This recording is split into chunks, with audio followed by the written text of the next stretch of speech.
Imagine the greatest metropolises of the 13th century: Baghdad, Samarkand, ancient Kaifeng. These were not just settlements, they were the pinnacles of human thought and architecture of the time. Each was surrounded by colossal walls, stone and brick giants as tall as a five-story building and thick enough for several chariots to pass by side. Deep moats filled with water, ingenious traps at the gates, and thousands of professional guards atop the towers. Inside these walls, life thrived, libraries functioned, gardens bloomed, and markets were packed with goods from across the globe. For the inhabitants, the world outside their fortresses seemed chaotic and wild, yet they felt themselves to be in absolute safety. These walls had stood for centuries, and no one believed a force existed on Earth capable of crushing them. Then, one day, dust rises on the horizon. At first, it is just a thin sliver, but soon it blots out the very sun. Thousands of short, stocky riders approach the walls. They have no shining armor, no massive wagon trains with heavy machinery, not even ladders. From the height of their battlements, the defenders looked down with overt mockery. "What can they do to us?" the guards whispered, glancing at each other. To the civilized empires of the day, the Mongols were merely wild nomads, people of the steppe who knew only how to ride horses and shoot arrows. In the eyes of the architects and strategists of Baghdad or Juarez, these riders were doomed. It seemed their only choice was to circle the walls helplessly until their provisions ran out or the cold arrived. But the citizens made a fatal, catastrophic mistake. They saw a horde before them, but failed to notice behind it the most adaptable and teachable military machine in human history. They did not know that these savages possessed a unique gift, the ability to absorb knowledge with the speed of a wildfire. In just a few years, people raised in felt tents would turn the engineering prowess of their enemies into their own weapon. They would force stone to turn to dust and fire to obey their commands. Today, on War Mechanics, we break down the mechanics of the most incredible technological leap in military history. We will learn how nomads became unsurpassed masters of the siege, and why walls considered eternal crumbled under the onslaught of those who had previously built nothing sturdier than a sheep pen. This is Engineers of the Steppe. In medieval warfare, there was a simple and terrifying rule. The victor takes all, and the loser gets only the earth as a grave. When an army entered a captured city, the slaughter began. This was the standard mechanic of the time, to intimidate survivors and destroy any possibility of resistance.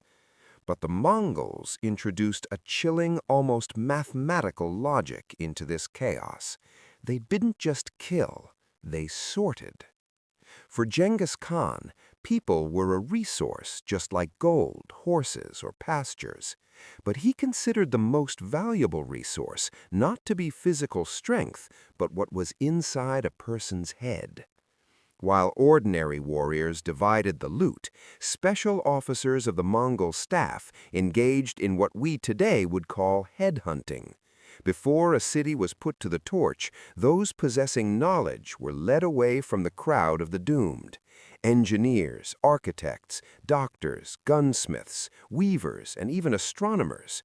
If you knew how to build bridges, mix combustible compounds, or forge steel that wouldn't break, you were more important than a dozen noble princes. Imagine the horror of that sorting process. Thousands of people kneeling in the dust, awaiting death. A Mongol decurion walks along the ranks, and his question sounds like the only chance for salvation. What can you do with your hands? To say, "I am a warrior," or "I am a nobleman," meant signing your own death warrant. But if you could prove your usefulness to the empire's war machine, your life took on a new, frightening value. You ceased to be an enemy and became a tool. Thus, a unique structure was born, the engineering corps. In one army, under one banner, Chinese masters who knew the secrets of gunpowder and giant throwing machines met Persian mathematicians who could calculate the trajectory of a projectile. The Mongols created history's first international special forces, where the knowledge of East and West merged for a single purpose: the destruction of any walls. They didn't build the machines themselves. They created a system where the world's best minds worked for them, often under threat of death, but with incredible efficiency. It was a hunt for brains that forever changed the balance of power on the planet. When we think of a medieval siege, we imagine endless wagon trains crawling along roads for months, carrying heavy wooden beams, massive counterweights, and iron parts. The siege train of a classic army of that era was its slowest and most vulnerable point. But the Mongols had a different mechanic. Their army didn't drag weight behind it. It dragged an idea. A Mongol army on the march looked like ordinary cavalry, but at its heart lay a mobile construction kit. Instead of hauling finished trebuchets across deserts and mountains, they carried only the essentials: blueprints, sets of complex hardware, forged axles, leather straps, and of course, their master engineers. Everything else, tons of wood and stone, the Mongols found right on the spot, beneath the enemy's walls. This made them the fastest siege force in history. Imagine this: a city locks its gates, confident it has weeks before the enemy can bring up its machinery. But as soon as the Mongols made camp, work began on a scale that defied the imagination. Captives and rank-and-file warriors, under the guidance of engineers, were dispatched to the nearest forests. Within days, acres of woods were transformed into stacks of calibrated logs. Out of nowhere, right before the eyes of the terrified defenders, a veritable factory for producing death would rise. This was no amateur work.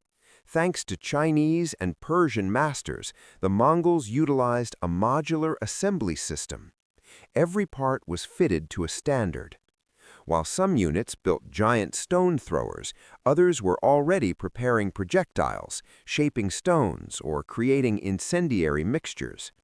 The speed of erecting the siege park was so high that the psychological effect crushed the will to resist even before the first shot was fired. Yesterday, there was only dust on the horizon. Today, dozens of machines stand beneath your walls, ready to turn the city to ruins. This was warfare at logistical speeds for which the 13th century world was simply not prepared. When the siege park was ready, a moment arrived that contemporaries described as the beginning of the apocalypse. The silence over the besieged city was shattered by the roar of hundreds of operating mechanisms. The Mongols didn't just pelt the city with stones, they conducted a methodical, mathematically calibrated bombardment. At the heart of this process stood the pinnacle of engineering for that era, the hui pao, or the giant counterweight trebuchet. These machines, designed with the help of Persian masters, were capable of launching projectiles weighing up to 80 kilograms over distances of hundreds of meters. This was artillery before the invention of cannons, and its destructive power was absolute. But the mechanics of terror lay not only in heavy stones. If the walls proved too sturdy, the Mongols shifted tactics, moving to chemical and psychological warfare. Vessels filled with Greek fire and naphtha soared into the sky, turning entire districts into blazing traps. Utilizing Chinese secrets of gunpowder, Genghis Khan's engineers employed history's first high-explosive shells, cast-iron pots filled with combustible mixtures and metal shrapnel. When such a bomb exploded among a crowd of defenders, the effect was devastating. It was not just a physical wound, but the sheer terror of a technology that could neither be understood nor stopped. However, the most terrifying projectile of all was death itself. When a siege dragged on, the Mongol machines began launching not stones over the walls, but the bodies of fallen warriors, or even the severed heads of executed captives. This was the cold mechanics of psychological suppression. The city's inhabitants, trapped in a ring of fire and crumbling buildings, realized they were not just fighting an army, but a soulless mechanism that knew no fatigue or mercy. The Mongols were the first to understand that a siege was not a contest of bravery, but a contest of destructive force. They would concentrate the fire of all their machines on a single narrow section of the wall, turning a monolith into a heap of rubble in just a few hours. While the defenders tried to extinguish fires inside the city, the engineers of the steppe cold-bloodedly knocked the foundations out from under their civilization. The sky literally blackened with projectiles, and in this chaos, a new reality was born. There were no longer any walls in the world that could guarantee safety. In the war mechanics system, there was no room for compassion if it hindered efficiency. When the artillery finally breached a wall, it was the infantry's turn. But the Mongols protected their trained riders.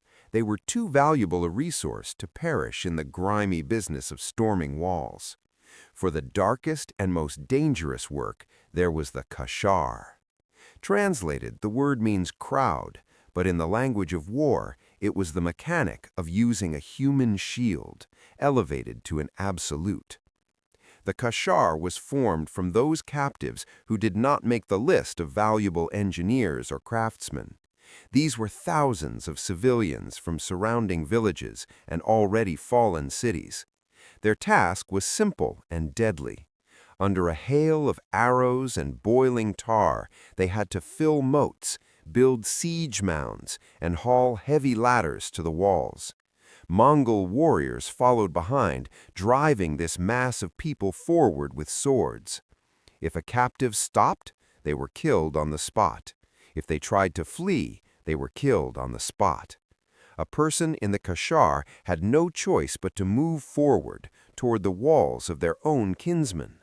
This was not just physical labor, it was a sophisticated psychological torture for the city's defenders. Imagine a warrior on the wall seeing a crowd of unarmed people moving toward him, and in that crowd he recognizes his neighbor, his relative, or even his brother. The defenders froze in horror, unable to release an arrow. Every second of their hesitation was a victory for the Mongols. The Khashar exhausted the city's defenses emotionally, forcing people to kill their own kind just to survive. The Mongols used the Khashar as living fascines. The bodies of captives filled the moats so that the cavalry could ride over them as if over a bridge. It was an extremely cynical but incredibly effective mechanic. A city's walls might be impregnable, but they were worthless when stormed by a crowd with nothing to lose, driven by an army that knew no mercy. By the time the Mongol guard entered the breach, the defenders were already broken, not only physically, but spiritually. The Khashar was the final gear in Genghis Khan's siege engine, turning defense into a meaningless slaughter. When the dust over the fallen cities finally settled, the world realized a chilling reality. The era of impregnable fortresses had come to an end. The Mongols didn't just destroy the specific walls of Beijing or Baghdad, they destroyed the very concept of security based on stone and height. What had been considered the unshakable foundation of civilization for centuries turned into a fragile barrier that the engineers of the steppe had learned to breach with surgical precision. This incredible technological leap was made possible because the Mongol war machine was devoid of prejudice. Genghis Khan and his successors built a system that was not afraid to acknowledge foreign superiority in knowledge and turn it to their advantage. They transformed an army of nomads into the world's most effective institution for collecting and implementing innovation. Thanks to the Mongols, the secrets of gunpowder, complex counterweight mechanisms, and mass bombardment tactics began their rapid movement across Eurasia. It was this international special forces that paved the way for the emergence of firearms and artillery, which would finally bury the era of knightly castles a couple of centuries later. But the main lesson of the Mongols' war mechanics lay not in the blueprints of trebuchets or the strength of incendiary mixtures. It lay in adaptation. The Nomads won not because they were more of them, and not because they were braver. They won because they were able to build a system capable of learning right on the battlefield. They proved that in war, the victor is not the one who builds the highest walls, but the one who can unite minds from all over the world for a single, devastating goal. The walls of Baghdad and Samarkand have long since turned to ruins, but the logic of the Mongol siege lives on today in the very core of modern military affairs, in the concentration of forces, in logistical superiority, and in finding vulnerabilities where the enemy feels completely safe. The story of the engineers of the steppe is a reminder that any technology is only a tool, and the true mechanics of victory are always born in the mind of one who is not afraid to change the rules of the game. This has been the War Mechanics channel. We continue to break down how history actually worked. Like this video if you're interested in the mechanics of great battles, and subscribe so you don't miss our next analyses. There are still many hidden details of war ahead that aren't written about in ordinary textbooks. See you in the next episodes.